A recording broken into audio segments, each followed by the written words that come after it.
Olá, estudante. Esse é o quinto módulo da disciplina de Física e nele nós vamos trabalhar as aplicações das leis de Newton. Antes de iniciarmos as aplicações, eu gostaria de relembrar com você aquilo que foi visto no módulo anterior. Se trata exatamente das leis de Newton.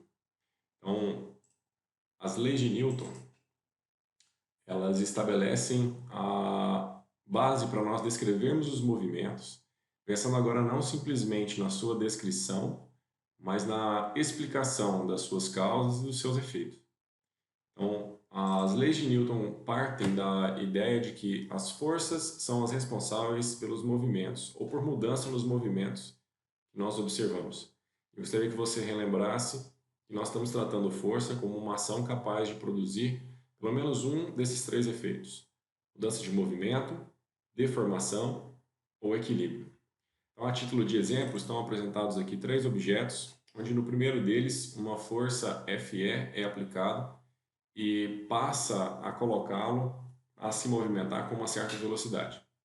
Então, a mudança no movimento desse objeto só é possível pela aplicação dessa força. No segundo caso, nós vemos que à medida que esse objeto se movimenta, ocorre a deformação da mola que está presa a ele e logo à sua frente. Então, essa deformação acontece porque o objeto é movimentado a partir da aplicação dessa força Fe. A terceira análise que nós podemos fazer é ilustrada no desenho abaixo e mostra que em um determinado momento, onde a força que a mola exerce se iguala à força que o objeto sofre ação, ele permanece em equilíbrio. Então, no momento em que eu fizer uma força que corresponde ao valor da força feita pela mola, ou o valor da força for equivalente ao valor da força que eu estou aplicando, esse objeto estará em equilíbrio numa condição que pode ser aí o repouso ou o movimento retilíneo e uniforme. Com base então nessa análise, nós podemos estudar a descrição do movimento com base na ação das forças, e Newton fez isso com base em três leis. A sua primeira lei diz que todo corpo livre da ação de forças externas, ele tende a permanecer em repouso ou em movimento retilíneo uniforme. Isso significa dizer então que se um corpo está em repouso, todas as forças que atuam sobre ele, quando somadas, resultam em uma força total equivalente a não haver força aplicada, ou seja, o somatório de todas as forças ele é igual a zero. Isso vale também para o caso do movimento retilíneo uniforme. Um objeto que se encontra em movimento retilíneo uniforme está na mesma condição de que as forças que atuam sobre ele somadas dão zero. É com essa lei que nós determinamos o referencial que utilizamos para descrever os sistemas físicos, que chamamos referenciais inerciais. Os referenciais inerciais são aqueles onde as leis de Newton valem. E nesses referenciais, um objeto livre da ação de forças externas só pode se encontrar em repouso ou em movimento retilíneo uniforme.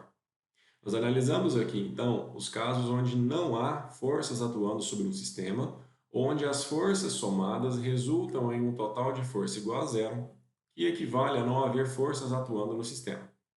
A segunda lei de Newton aborda, então, o ponto em que há uma força externa atuando sobre o sistema em estudo. Nesse caso, nós podemos descrever a força atuante sobre o sistema através de uma equação, onde a força atuante é equivalente ao produto da massa do objeto pela sua aceleração. Nessa equação, a força é medida em unidades chamada Newton, a massa em quilograma e a aceleração em metros por segundo ao quadrado. A terceira lei de Newton, ela estabelece para a gente a forma como as forças vão atuar.